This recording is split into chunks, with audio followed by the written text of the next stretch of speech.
Production and distribution of City Club forums on IdeaStream are made possible by the generous support of PNC and the Raskin Family Fund, with additional funding from Robert Conrad, Cleveland State University, the Chautauqua Institution, the Cleveland Clinic, and the United Black Fund of Greater Cleveland, Incorporated.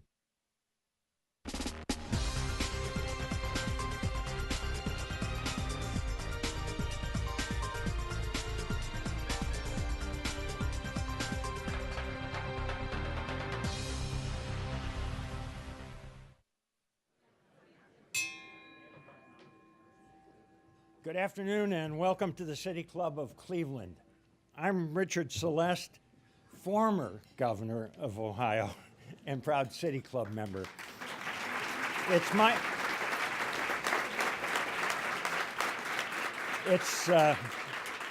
my pleasure to introduce my friend and today's speaker, the 69th governor of Ohio, Mr. John Kasich.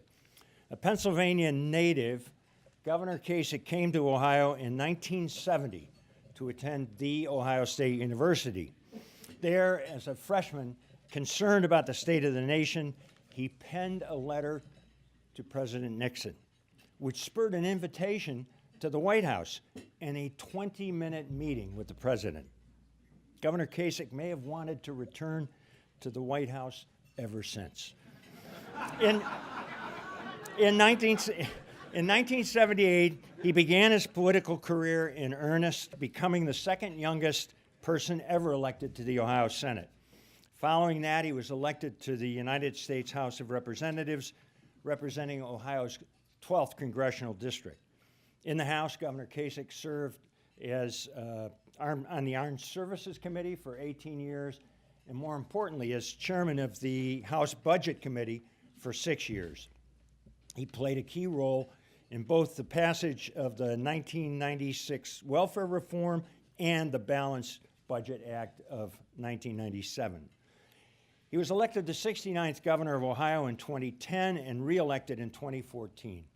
During his time in office, Governor Kasich helped turn an $8 billion shortfall into a $2 billion surplus. Just the way you wrote this, John. Wait a minute. I'm not done. Cut taxes by $5 billion and created more than 460,000 new jobs. 465,371 new jobs as of this morning. He broke with his party, supporting Medicaid Expansion, resisting Republican efforts to repeal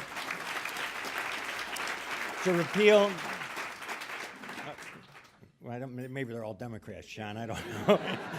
To repeal and replace the Affordable Care Act and declining to endorse the Republican nominee, Donald Trump, after John's own unsuccessful bid for president. Outside of politics, Governor Kasich had a successful career as an investment banker, a New York Times best-selling author, and hosted his own television show on Fox News. From McKees Rocks, PA, to Columbus, Ohio, and now what? We might get a glimpse today of his plans for the future. Ladies and gentlemen, members of the City Club, please join me in welcoming Governor John Kasich. Thank you. I know your family's here, but that was the worst introduction that I have ever had. I mean, all right, so let me, I told the story down in Columbus, and I tell it again here. Some of you may not know. So in 1987, my parents were killed by a drunk driver, and I got a call from Dick and his wife asking if I would go and spend some Christmas with them, and I did, and that was such a, what can I say? And so we've been really friends all along because we're very, very similar people. I went out to Colorado College, and I had a professional speaking career. And Dick, he bargained me down to virtually nothing. And I tried to get out of it, and I couldn't get out of it, and I finally agreed to go. And I'll never forget it. We were sitting on the patio where I was just there not long ago, and I saw Dick in Colorado. I was sitting on the patio, And I've always admired Dick because I think he's a prototype of a really cool public figure. Smart, big, tall, good-looking, you know, all the things that you would want to have in a public official. And also pretty, you know, creative. I mean, why are they laughing? This is true. Creative and all that. And so we were sitting there on that patio and having a drink, and then he spread himself out on this chair, and I looked at him, and at the time, I think this was before I decided to run for governor, I was asking him about running for governor, and I think this was around 2006. And it was almost, knowing all that he'd accomplished, you know, as governor, in the legislature, ambassador, all these other things, in a way it was like looking at a retired gunslinger, a guy that could just show up in town and take over. And a graying gunslinger, you know, and he said to me that this is the best job you could ever have. You should try to get to be the governor. And then he told me the story of when he was elected lieutenant governor in the days when they ran separately. And he said he went in to see Jim Rhodes and said to Jim Rhodes, you know, you're a Republican, I'm a Democrat, I'm really here to help you to be a great governor, and just let me know what I can do. And Rhodes looks at Celeste and says, Dick, do you play golf? And Dick said, no, I don't. Rhodes says, well, I'd suggest you take it up because there isn't going to be anything else for you to do around here. I thought it was a great story. But then he, you know, the way he phonied up all the campaign donations to run for governor, he didn't have any money, so they took out I don't know how he even figured, this was outrageous. This is where we should have had campaign reform. He got his father or his friends to finance all this, took this money out of the bank, so when he filed a report, it looked like he had all this money, and then the next day he put the money back in the bank. That was outrageous, but really smart, really, really smart. And then so I'll tell you an interesting thing. He called me, this one was really meaningful, he wouldn't even remember this. He called me on a really important issue. I guess it was about 6 months ago. And he told me what he felt about this issue, something that is, you know, like seminally important. And you know, he said to me on the phone, he said, now this is what I think, but I trust your judgment. I trust your judgment. I know you'll do the right thing about this. Not another word. It ended up that I agreed with him, so I'm sure he thought that my judgment was good because it was the same as his, but nevertheless, but that meant a lot to me, that he kind of approached it like that. And then he has, over the period of the last several years, has been very, very, very concerned about me and has worked with me and told me things. And isn't it great? It's just great that we could have this relationship. Dick, it wasn't long ago that I remember being in South Carolina, and you and Jacqueline you looked like hell, and you and your wife were riding on those bicycles, and we went to lunch to that I mean, this is what life is about. And yes, and you know, my wife and I love to have dinner with him. It's just great. And so he's a great guy. Give him a great round of applause if you would, okay? Now,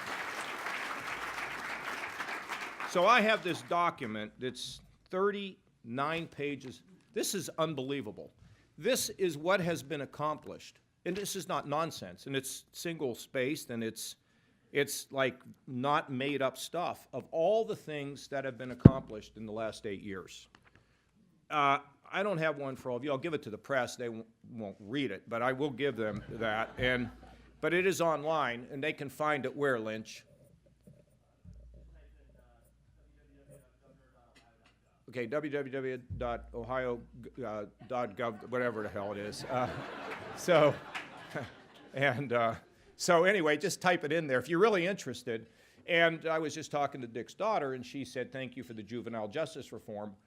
I don't really remember it all. And I was going through this on the plane, and I can't talk about this. But what I really think I want to talk to you about is something I've admired in Dick, and I believe in deeply. I liked it in George Voinovich, and that is leadership. So we looked at and I came in, the place was a disaster. I mean, I remember going to New York, Albert, and having the rating agencies tell me they were going to downgrade us because Ohio was dead. And I said, no, no, no. This is like a great basketball team with a 7'1" center who doesn't know how to dribble. It'll work out. And, Dick mentioned some of it, but we were a shambles. I mean, just terrible shape. But I knew we had it if we could just shine everything up. One of my goals, by the way, was to breathe as much new life as I could in this beautiful city of Cleveland. And I think that's happened here. I think we really got our mojo back and our momentum. I remember when I was first up here, by the way, because I was at this meeting and I was talking about this, and I said, well, I'm from Pittsburgh and you're from Cleveland, and I'm now the governor, and Pittsburgh and Cleveland, they're just two different sides of the same coin. And the people started booing me. I said, well, when you won your first Super Bowl, give me a call, okay? Then they booed me louder, it was funny. But, we were really in bad shape. So the question was, could we balance the budget and cut taxes? And that's my philosophy. And could we do it in a responsible way without hurting people? And we were able to get that done. At the time, you remember we were running like 89 cents in our rainy day fund. We now have $3 billion in our rainy day fund. And that's to be used in a crisis. Okay, that's not to be just dribbled out here like politicians want to play Santa Claus. I know it's Christmas. I got my Christmas tie on. But you don't want to dribble that out there because inevitably we will be caught where you're going to have a problem with revenues. And what I don't want to do is to see the most vulnerable who will be cut, because that's exactly where they will go. They will cut the most vulnerable. And secondly, they'll, of course, go after schools, which, by the way, need complete transformation.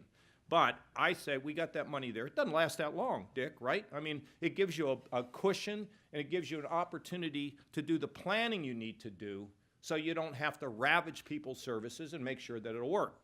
So now we got that money. We're up, almost 600,000 jobs, which is really pretty remarkable. And then what's exciting about it is the mix of jobs. We've got Amazon, Google's making some kind of an announcement today. Amazon, they're here. Think about Cleveland. I've always said that the Cleveland Clinic is like the greatest asset the state of Ohio has. And what they do there with not just the service they provide, but also with their ability to commercialize products through their R&D. It's an amazing, amazing place. I'm so excited with data analytics, what's happening here, data centers all over the country. It's just not the same old Ohio, and we know it because as we've moved slightly away from manufacturing, what we've seen is an influx of new businesses that are resistant somewhat to the ups and downs and the swings of the economy.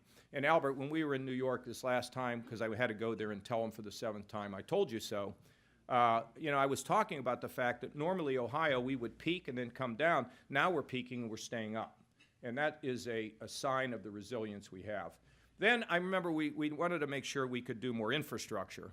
And I decided that it was important to extract the value from the turnpike. And so I ignored the wanted posters that were placed all over the turnpike with my face on it, and came to realize that some people thought they were married both to their spouse and to the turnpike, and which was against the law the last time I checked, two spouses. But we calmed everybody down, and we were able to extract the value. What did we do? We just issued bonds, and we retired the bonds from the tolls that we bring into the turnpike. We've had a 30% increase in infrastructure spending over any administration in the history of the state. The roads are better, the dams are better. We just fixed a dam down in Columbus. I mean, we've done all those things because infrastructure is important, and now we've moved to the next step, which is autonomous vehicles and sensors, all the things that you see happening now on the turnpike. We're using the technology of the 21st century to be able to do autonomous vehicles, semi-autonomous vehicles, connected cars, all that kind of stuff, drone technology. All these things are making Ohio really cool. And in fact, if you walk down the street sometimes, you will see some people walking with a shirt that just says OHIO on it, which I'd never seen before, because people are now proud to be from our state. Healthcare, I think we have the lowest uninsured rate in the history of the state. Somebody told me, is that right, Lynch? If it isn't, then, forgive me, but I said it anyway. But, the Medicaid expansion was really important. It wasn't it was an easy decision because you're going to get all this money, you're going to help all these people, but you can't bankrupt the state in the process, and we could manage that. And so that has been a real winner. I was in Philadelphia speaking on Friday, I guess it was, and I went to this little church. They're not a shelter. They'd have federal laws and rules, and all this is just so screwy about the way we treat poor people with bureaucracy and all this other nonsense. But I went in there, and they said that the people who were in need, Dick, the ones that come into this facility, they can't get food stamps because, first of all, they don't have an address. Secondly, they don't have an ID. And in our state, we have eligibility that's online. We don't have to wait. We don't have to jerk people around. We're actually trying to do this by providing concierge service to those people who are coming in who need help because we respect them. I've been very proud of what we've done in the area of race. I give Nina Turner all the credit in the world for working with us on the issue of police and community. A lot of that came about because of the tragedies that we saw up here in Cleveland. That's been a good thing. So small businesses pay no taxes. So what's going on? People at the top are doing better. People at the bottom are doing, well, we've paid attention to them. Whether you're drug addicted, mentally ill, whether you're developmentally disabled, doesn't matter. Everybody gets a chance. If you're in prison, if you want to get out, we'll figure out a way in which we can help you to get a skill so when you can get out, you can get a job. This is all the way it ought to be. And it's not Republican or Democrat, or it's just common sense in caring about people. So what I'm most proud of in these 8 years, beyond the fact that you can go look at this thing, whatever, I don't think anybody got left behind. That's the most important thing. And if you didn't get everything you wanted and you were, here at the bottom, at least I think you had the sense that there were people who cared about you. So back to leadership for a second. Leadership is you look at a problem, you go solve it. And you be creative about the way in which you solve it. And if you do that and you don't worry about all the politics, then it's amazing what you can accomplish. I've never taken any polls. I don't put my finger in the air. I mean, I think about some things, nobody's pure in all this, but look at a problem and go fix it. So yesterday I'm in a meeting with, we were talking about this ID you need to have. This is what's so great about this job. I was saying to my folks, well, do you need to have an ID to get food stamps? So I called the head of public safety. I said, why do we have to charge people $28 for a piece of plastic? Don't charge them, just give them an ID so they can survive. I mean, what's so complicated about this stuff, right? So the whole approach I've taken is that. Now, the difference between real death and political death, there's two things that are the same. You will die in politics, okay? It's coming. I don't know when it's coming, but you're not gonna be in it forever. Your day's gonna come and you're gonna be dead, okay? I used to say as a former congressman, you don't need a phone because no one will take your calls and no one will ever call you back. But the fact is you're going to come to an end. I think, Dick, this is probably the way you approached it. When you're in, do something. It's not listening to your party or all this other special interest or all this other nonsense. Do something because you don't know how much time you're going to have. On the other side is, of course, our lives here. I want to say that, then we're going to take your questions. I'm become convinced that too many people in our world today are more interested in studying the sports page than they are thinking about the meaning of their life and the fact that they're not going to live forever. So to me, you think of the great philosophers, whether it's Plato or Aristotle or whether it was Nietzsche, whether it was Rousseau, whether it was Augustine or Aquinas or whoever, they all spent time thinking about the meaning of life. And they were all agreeing on, and the afterlife. Plato believed the soul lives on. But they all had one conclusion: we will all die. So the issue is, when you're here in this world, what do you do to live a life, a big impactful life? And a good life. And we know what good is. Every human being on the face of the earth knows the difference between good and bad, right and wrong. I mean, we all do. We make excuses for why we don't do good or do right, but we all know what it is at the end of the day. So I think about what we can do in our lives to have a major impact. Now, we spend a lot of time wringing our hands about, oh my God, Donald Trump and this, and did you see what happened today, and Pelosi did this. And I mean, really, do you think those folks affect you that much? I mean, they set a tone and a mood. They do that. And sometimes they can do impactful things, that there's no denying that. But on a day-to-day basis, they don't have much impact. What impacts us? Our family, our friends, our neighborhood, our town, our school, our neighbors. That's who affects us. Our job, that's what really every day affects us. And I have become convinced also that when you think about the greatest movements in our country that I just would recall, and I'm open to more, Dick, when you think about the Civil Rights Movement, the Kennedys they ran as fast as they could for the hills to avoid making a decision on it. Martin Luther King came out of the White House and was bitterly disappointed with what he got from the Kennedys. How did the Civil Rights Movement happen? It happened from the ground up. It happened from these little churches, and from those little churches came Martin Luther King. King didn't start it, he came from it. And then they marched, and they were alone, and then they grew, and then some people from the North went down, and they marched together, and civil rights was forced on the leaders. They had no choice but to go along. Let me that's a good one. Let me give you another one, Vietnam. If the campuses had not exploded, I think we'd still be in Vietnam. And think about where we are today in Afghanistan. 17 years, we're still there. Nobody's saying much about it. But there's another example is Vietnam. I'll give you another one. How about women's suffrage? You know how much they didn't want to have women voting? And they didn't want to touch the issue. Or environmental awareness. See, the biggest movements get driven this way, not this way. Yeah, every once in a while you can have a Dick Celeste. Every once in a while you can have a Reagan. Every once in a while you can have an Obama. I mean, you can have those. But most of the time and day to day, it comes from here. So the real question is, what are you going to do about it? What are you going to do? And it doesn't matter how old you are. Doesn't matter. You still can find your gift and you can still change the world. And that's what I would argue. Albert Ratner's 91 years old. He's telling me he's starting all these companies. Now, he hates, Dick, for me to mention his name, because tomorrow he'll get a call from a woman who'll say, my nephew was an axe murderer, but you got to understand, ask Kasich to give him a pardon. So he says, please don't mention my name. But at the end of the day, Albert Ratner is 91 years old, and he will still be doing things and helping people and driving movements from the bottom up the day they put them in the ground. That is a life worth emulating. And so that's all I got to say. Let me take some questions. Was that okay, Dick? Okay, good. Governor, thanks very much. I'm just going to do a quick transition here. Oh. Hello, I'm Dan Moulthrop, Chief Executive here at the City Club. Today we're enjoying a forum with Governor John Kasich. Don't go anywhere. We're about to begin the audience Q&A, and we welcome questions from all of you, City Club members, guests, students, and those of you joining us via our live stream.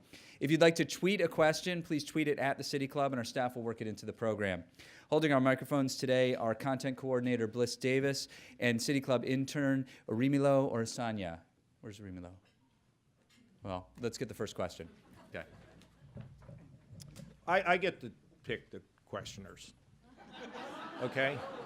When I ran for president, anybody who quickly put their hand up, I never called on. Is there anybody else in here that would like to ask a question? Sir, would you sit down? It would be okay? All right, go ahead.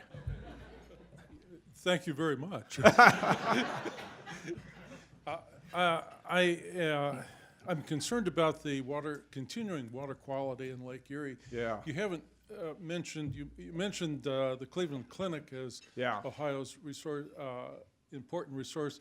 I think Lake Erie is also one of our big resources. Yeah, I Yet agree. it's a national and international problem. Viewed from your perspective as governor, what do you see needs to be done? And with regard to your last remarks,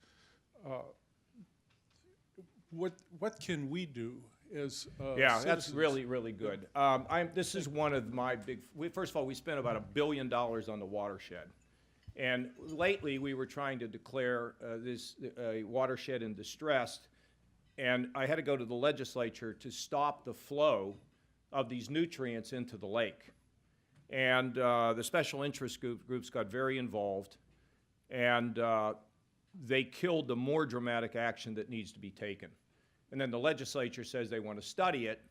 Now, whenever you hear a legislator say, I want to study this, okay, you know what that means, okay? Now, once in a while, they actually are interested in study. But what they should say is, I want to figure out how not to do this. And the agriculture community went crazy over this thing, particularly because now it mentions fertilizer, which drives that industry crazy. Now, we did this at Grand Lake St. Mary's. Probably, I mean, it's not perfect, but the lake is much better than it was. Because when you let these nutrients flow in there, and now, because of the increase in heavy rainfall, there's more stuff being dumped into that lake. And what I think people ought to do is they ought to demand that lake be protected. I mean, it's no different than gun control. I mean, I don't have people just demanding that we have a red flag law. What's a red flag law? You work with somebody who's unstable. You work with somebody in your family who's unstable that poses a threat to yourself or somebody else. You go to a judge. If the judge agrees, you take their gun. I can't pass that. They couldn't pass, Hickenlooper couldn't pass it in Colorado. Why? People are not interested. I mean, you are interested, but you don't know what to do about it. So when it comes to the lake, I would hold every one of these legislators, senators, House members, you're going to fix that lake.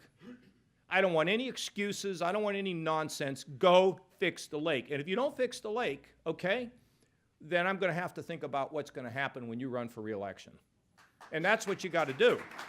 And so, sir, the plan is it's a long process. Nobody comes on your land and takes your farm away or anything like that.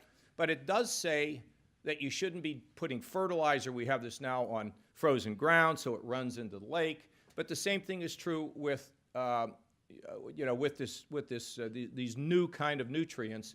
And just have a plan, and we'll work with you, and we'll help you, and we'll pay you to get this thing done. But it's not. We did a lot.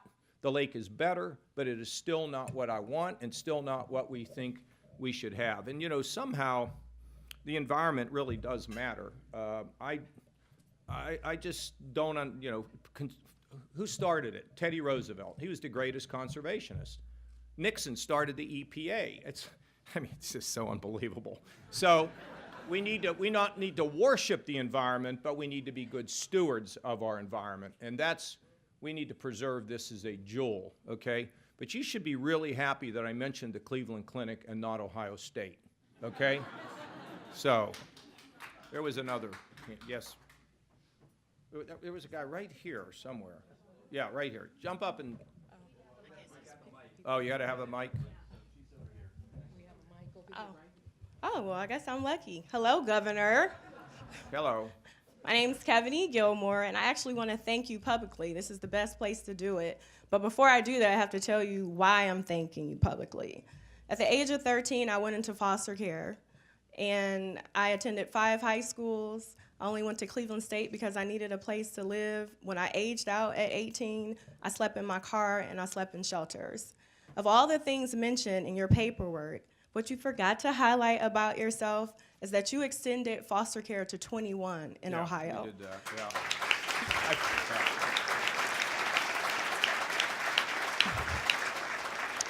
I've tried for 16 years to leverage my story. This was the first place I really leveraged it to talk to politicians. Because when you age out of foster care in Cleveland, you're given a welfare application and priority housing in the projects. And statistically, culturally, African Americans populate that system. And so 36% of kids who age out of foster care who are African American don't have a high school diploma, but 78% of kids who are in Ohio in foster care are black. So I want to thank you publicly for extending foster care after me trying for 16 years to 21. Not only did you extend it, you gave it an $11 million budget, and I was there that day. Yeah, well, that's a beautiful. Wait, I'm not done. And I brought the picture. Okay. My question to you is, now that you're leaving. That was so good. Why don't you just stop there? My question to you is, now that you're leaving, because Yes. this industry generates $26 billion a year, right? You don't have a seat at the table when you are a foster kid, but you did that for us. When you leave, what will be the nature of that particular population? Because you gave it $11 million, Well, but you're gonna have funders to- are yeah. at the Well, table. Once it's in there, you got to have, what would I recommend you do? You get all the people who have been affected like you have, and you get down there and start working now to say we need that money. Okay, now, when I remember that whole decision because I was a little worried we were going to spend too much money. And to the credit of my staff, they said, you've got to spend this money. And I don't remember exactly what the initial total was, but I'm happy with what we've done and heard great stories. And you know, I mean, look at how articulate this lady is. And so here's a really interesting thing for those who are agnostics or whatever. People ask me, look, in 1987 when my parents were killed, I'd already been a person that, you know, understood faith and God and meaning and all that. But then I kind of went to school, college, and then I kind of forgot it. God became a Santa Claus for me. But I spent 31 years of my life examining my role, my relationship to our Creator. Now, if you don't believe that, I'm cool with that, okay? But I believe it, and what that faith has told me is the dignity, importance of every single human being. That the dignity, all are equal in the eyes of the Lord.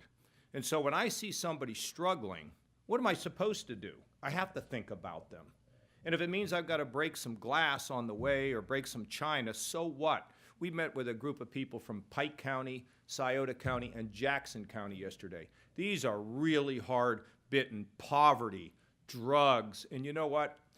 I'm bleeding for those kids and those people. But I also say to them, I'm not carrying you. I'll help you. You're going to carry yourself, and you're going to rise.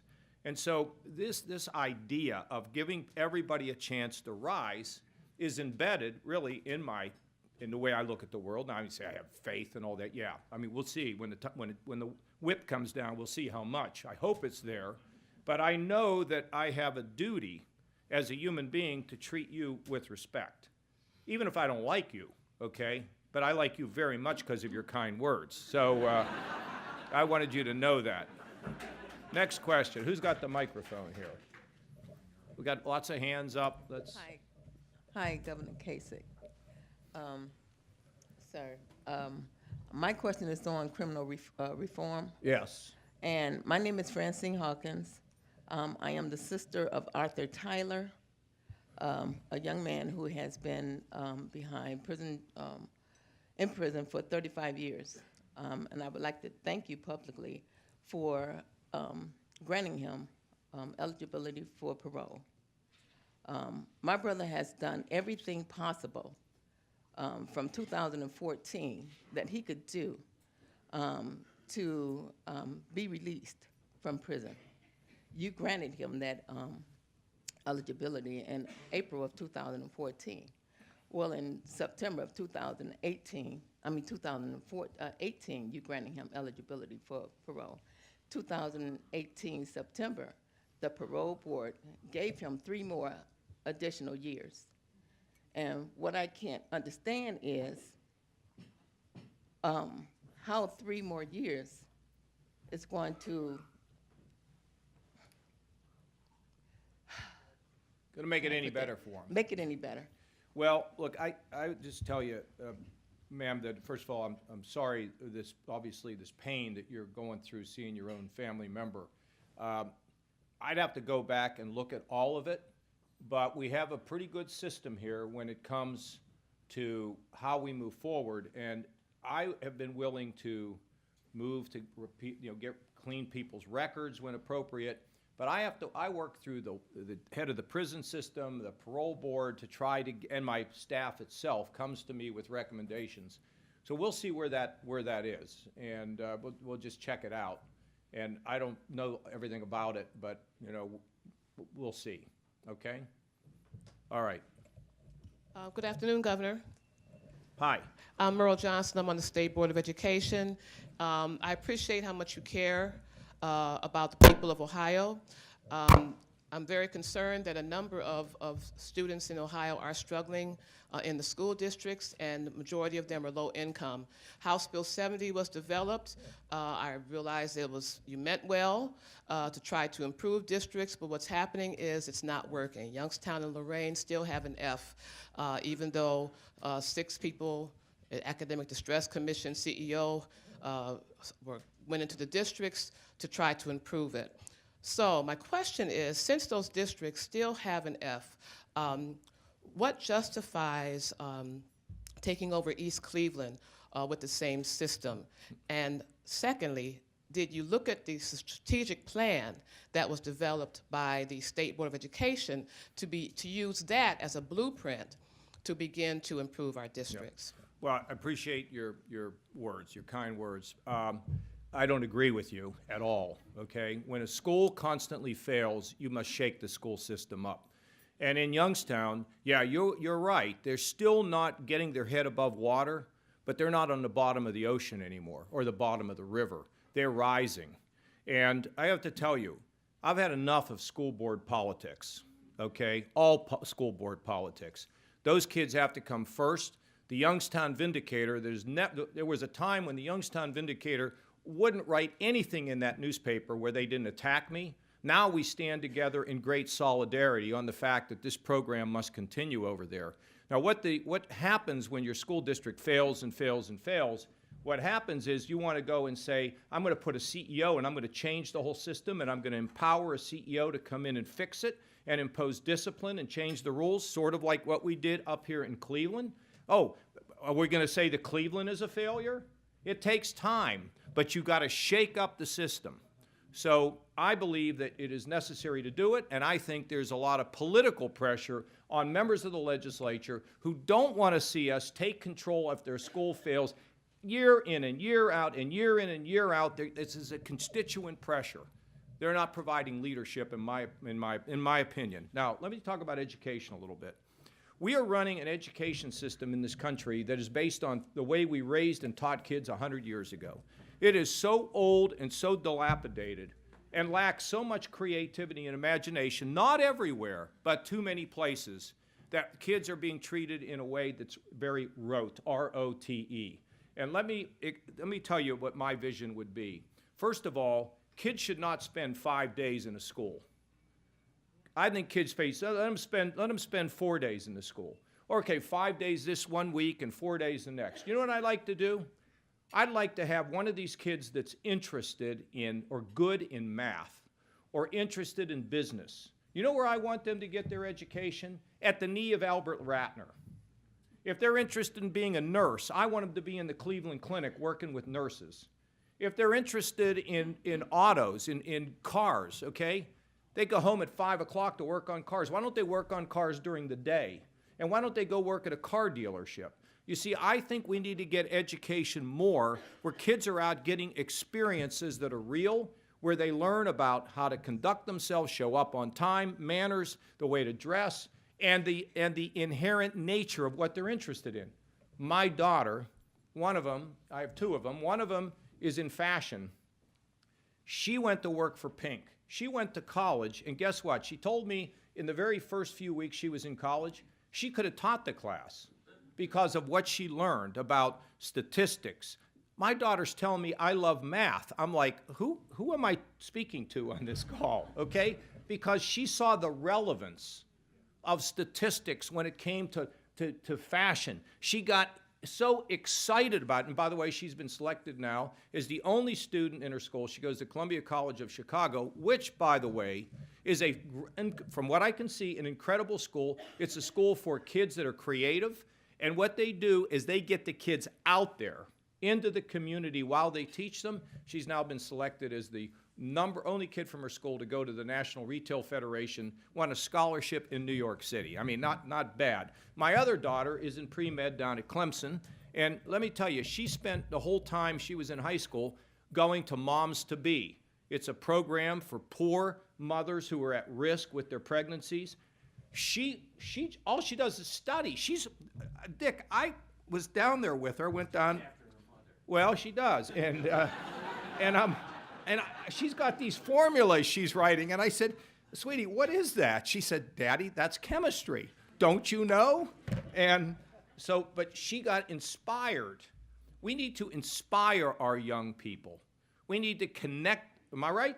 Right here. Look at them. They're all agreeing with me because they don't have to go to school 5 days a week. But let me explain to you.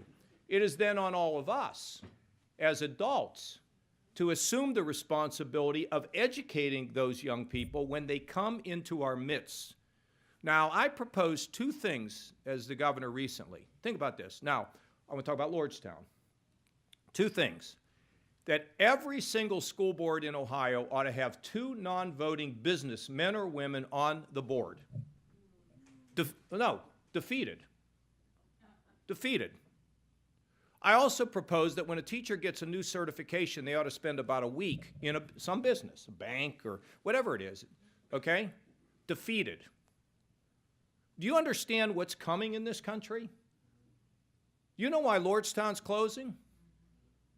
Because it's a car that is not selling. And it's not selling, and then you put the tariffs on, it's selling, but there's no profit. Put the tariffs on, there's no margin. You can't tell a company to make cars that are losing money, okay?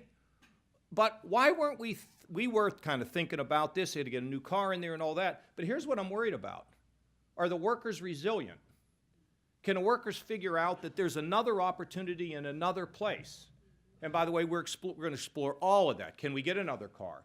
Can GM put something in that plant that it may not be a car, but may create very worthwhile economic activity? And if they're not, then sell the darn thing so we can do what we did in Dayton, where we took the closed down GM plant in Dayton and brought a Chinese company in that now employs 2,400 people at salaries they never thought of at the GM plant. Okay, so we're on it. But you see, to me, where's GM going? Electric cars? Bigger cars? So I said to him, I talked to the CEO the other day, I said, okay, what are you going to do when gas prices go up? She said, our crossover cars have the same kind of gas mileage as our small cars because of technology. So where are they going? They're going to electric cars. Are we ready? Are we educating people to know how to be in the electric car business? Are we telling people who work in accounting that AI or machine learning is going to come and you're not going to have a job? What is the next job that's coming? And let me paint the good side of this. So I went to an autonomous vehicle display up in Dublin, Ohio.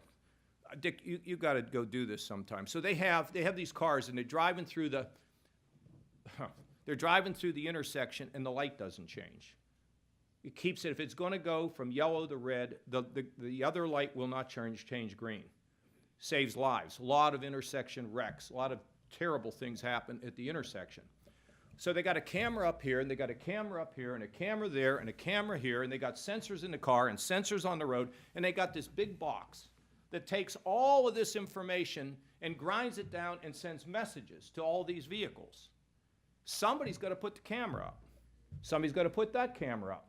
Somebody's got to understand sensors. Somebody's got to put the sensors in the car. Somebody has to build the big box that they put all the good stuff in. You see, there's an opportunity for better jobs for people if people are resilient, if we think about the future, and if we educate our people, young people, and education must be lifelong learning. If we don't do that, that tsunami is going to come. The #1 occupation in America today is driving. When we get autonomous vehicles, what are we going to do with those people? You think we're angry now. Okay, just wait. So we can get ahead of this. We can get ahead of this if we think ahead of it. This is why I admire Dick, always thinking in the future. I think in the future. What's going to come? What can we do about it? How do we prepare? Our school system is not doing it. And our higher education system ain't working either. You know what the graduation rate, 4-year graduation rate I just heard, I'm trying to remember, well, across Ohio, 4-year schools? The 4-year graduation rate, I think Scott Milburn told me yesterday, is 31%.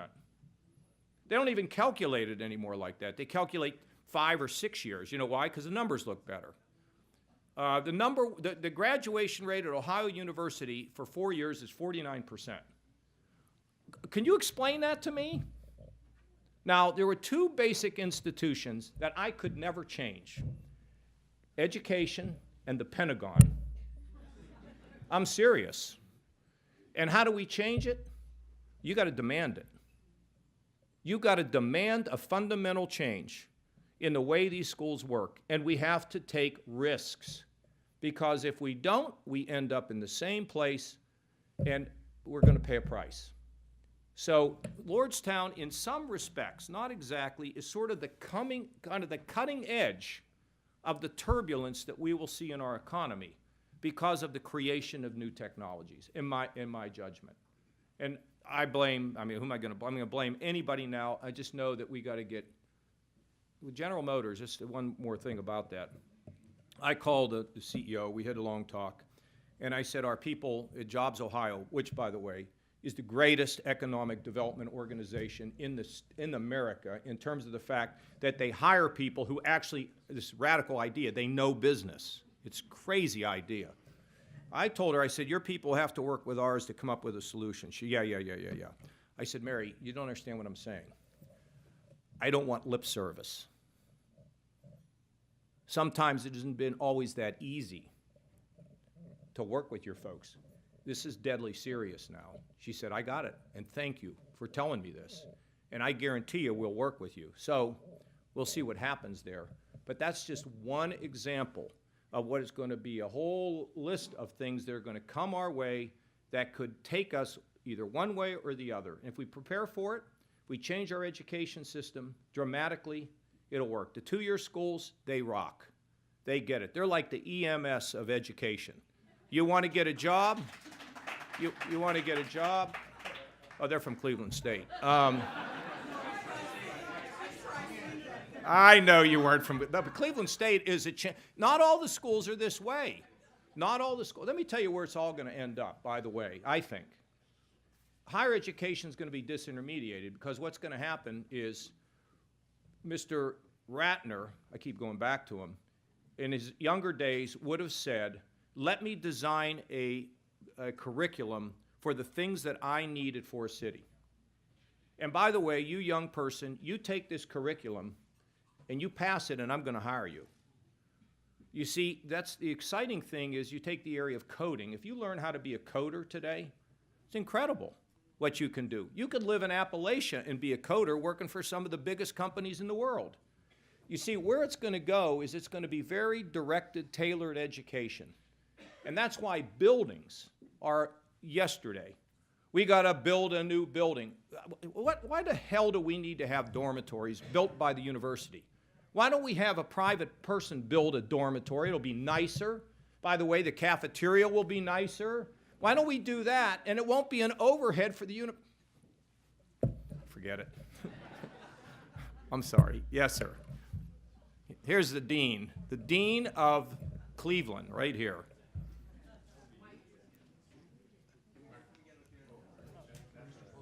Well, wait a minute. Beauty trumps age, so. What's next for you, Governor? Well, I'm flying down to Columbus to get my wife, and then we're flying to Washington for the funeral tomorrow. I have a lot of things I'm thinking about. We'll see. In terms of politics, we don't know about that either. We have to see how things go over the period of time. I can't put a finger on it. Dick and I talk about this all the time. I don't know, but I'm going to have a robust career, and it's going to have a lot of things I'm doing. Because, you know, as you know, and you're the best example of this, I mean, you don't miss a beat. You are just impressive. You and Ratner, you guys aren't even old, okay? You know what they say? They say that chronology, I just read this study the other day, that chronology really has less and less meaning today. You know, if you exercise, if you read, what are you, Dick? You're now 90, no. 95. Dick is now 80. Dick is, what are you, 81? I mean, think about this. This guy's as vigorous as anybody you'd meet 60 years old, right? I mean, it's, you know, it's just amazing if you engage, and maybe you have some good genes too. That all works. Yes, sir, right here. Hi, Governor. I'm former City Councilman Zach Reed, and I just want to say you talked about our young people, and you talked about race. My question to you is, the leading cause of death for an African-American male between the ages of 18 to 24 is homicide. Yeah. And in Cleveland, in the last 6 years, 700 individuals have lost their lives. Over 500 have been young black men. When President Barack Obama left and he started My Brother's Keepers, if you're fortunate to run for president and you win, what would be your strategy to help save lives of young black men that you talk about here in this room right here, being students and working at Lordstown and working at these others, if they're not even making it to their 25th birthday? Well, I think, again, we've got to be back to tapping into the things they're interested in school. You can't have high dropout rates. I think this is what I'm hearing is going to be a new business up here, to try to connect kids, their skills, their passions with real work. Because if you have work, right, you can have hope. If you go from one bad thing to another, then you get into drugs, and then there's violence, and then there's gangs and these kinds of things. It's a short trip down. So if we can catch them early, and again, we're also back to community too, right? The purpose of the places of worship, whether they're Christian or Jewish or Muslim or whatever it is, they have to be intervening. And it's a part of the problem we have with infant mortality is that it's got to be a community endeavor where it rises like this, sir. And any of these organizations that can be empowered, we have this mentoring program where schools can apply to get money so that the private sector can work with the school system, with the private sector being the driver of it, whether it's a faith-based, I don't even know if we're doing faith-based now because of lawsuits, but the YMCA or the Lions Club or whatever can apply for money. We need mentorship. I heard that yesterday. I mean, I know this, right? A mentor can change your life. So here's an interesting idea. Why don't we have the businesses in Cleveland adopt a school? And that the people who work in that business can be given a couple hours off to drive to a local school and mentor a kid. They get paid for it. They get paid to keep their job. In Cincinnati, there's an insurance company. They go to a school. They mentor these kids for 1 year. They spend like an hour or two a week, no more than that. And they do it for an entire year, and their graduation rate is, well over 80% in a school district where the graduation rate is like 60%. So it's a combination of things. It's also health care, right? That's why it was important to expand Medicaid so that single moms can work, can be in a better position to take care of their kids. Urban poverty is a great challenge. Rural poverty, in some ways, is so intractable. So we got to keep them both in mind, rural poverty, urban poverty, and the violence. What can I tell you about that? You've got to have police forces that are supported, but they have to be consistent with the community.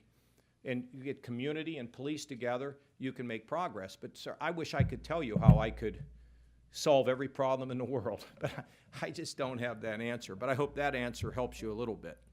Okay? Thank you. Who's got the... Yes, ma'am. Thank you very much for your years of service. I, too, am looking forward to go out on the website and pulling down that document just to have a chance to see everything. I hear your passion about education, and you just spoke about it, because an African proverb is the rise of any nation begins with the education of its children. And as an educator with over 40 years of experience, education must change. If we are going to serve our young population, I agree with your passion. It must change. But there is a difference between your children and the children right down the street on Euclid Avenue in East Cleveland. There's a difference. They don't have the opportunities that you have just mentioned and that you just talked about. As a 40-year teacher, I made sure that my children availed themselves to every opportunity I possibly could. Many years ago, we used to have a round table with a gentleman by the name of Reverend Israel. He helped me to do all kinds of things. We had kids in school just 3 days and out in businesses. I agree. I get it. My thing is this. We need a different model for correcting those things that exist. House Bill 70 just isn't it. And I've looked at the statistics of Youngstown because I'm a Youngstowner. I've looked at the statistics in Lorraine. But I also look at the statistics in East Cleveland. Governor Kasich, we need a different model. We need that passion, that caring that I hear coming from you, and I get it, believe me. I have just became a Kasich fan, even though I don't like House Bill 70. Believe me, by no means whatsoever. I hate it. But seriously, for the things that you have done, for the belief system that you just mentioned today. Let me, ma'am, I got you. Yes, Let me tell you, there's not a more political operation inside the state of Ohio than the school board at Youngstown. It's atrocious. okay? Just read the Youngstown Vindicator, not exactly a Republican newspaper, okay? And the fact is that I'm done here. You should be happy about that in about 40 days. But you know, I want to tell you what I worry about. I worry about the fact that the legislature, because of the heat that gets generated in Lorraine or gets generated in Youngstown, gets rid of this. And you do it, you get rid of it, these kids are going to pay a price. I mean, this is not about me. It's just not about, this has nothing to do with me. If you continue to allow these school districts to be so political, and then what's happening in Youngstown is more and more people try to migrate out, leaving a remnant that is more trouble and more difficulty. I don't buy it. These school boards are so political, not all of them, many of them, too political. Don't want to offend anybody. And don't want to offend the teachers, don't want to offend the principal, don't want to offend the union, don't want to offend anybody. And you know who's being offended? The kids.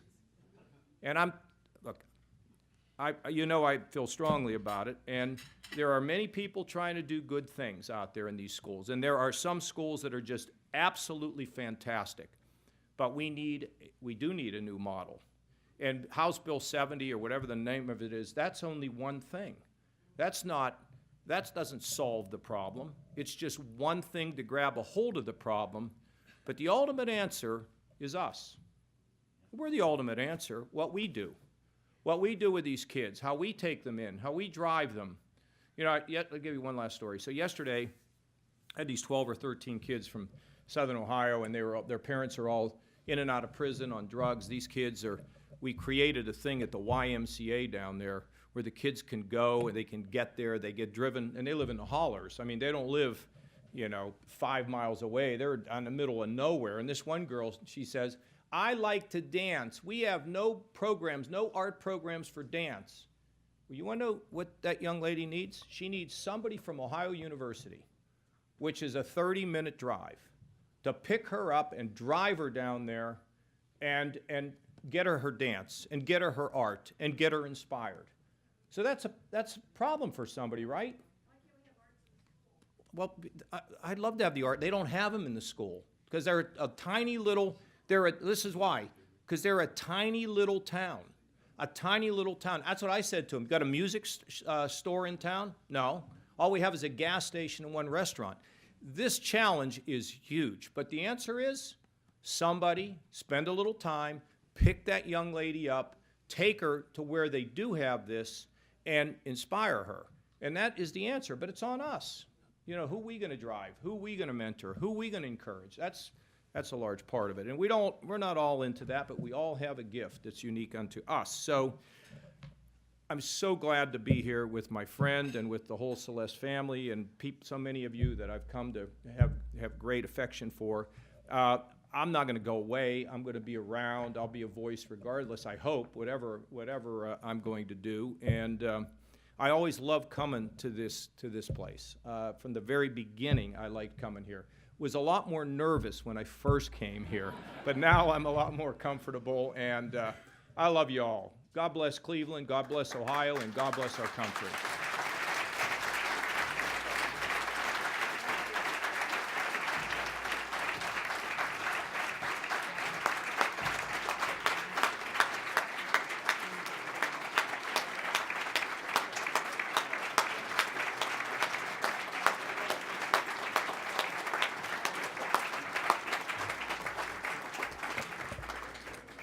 Today we've been enjoying a forum with Governor John Kasich. And Governor, before you step out, if you ever have an announcement you need to make in the coming months, just let us know. We welcome guests at tables hosted by Cleveland State University, Cuyahoga Community College, the Metro Health System, and the Celeste family. We also welcome students from Gilmore Academy. Support for student participation in City Club forums comes from Key Bank and the William M. Weiss Foundation, with additional support from donors you'll find listed in our program today. We thank all of you for being here today. That brings us to the end of our forum. Thank you, Governor Kasich. Thank you, Governor Celeste. And thank you, ladies and gentlemen. Our forum is adjourned.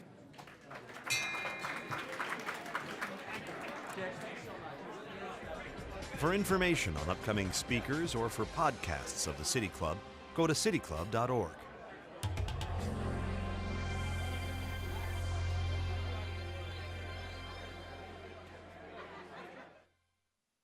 Production and distribution of City Club forums on IdeaStream are made possible by the generous support of PNC and the Raskin Family Fund, with additional funding from Robert Conrad, Cleveland State University, the Chautauqua Institution, the Cleveland Clinic, and the United Black Fund of Greater Cleveland Incorporated.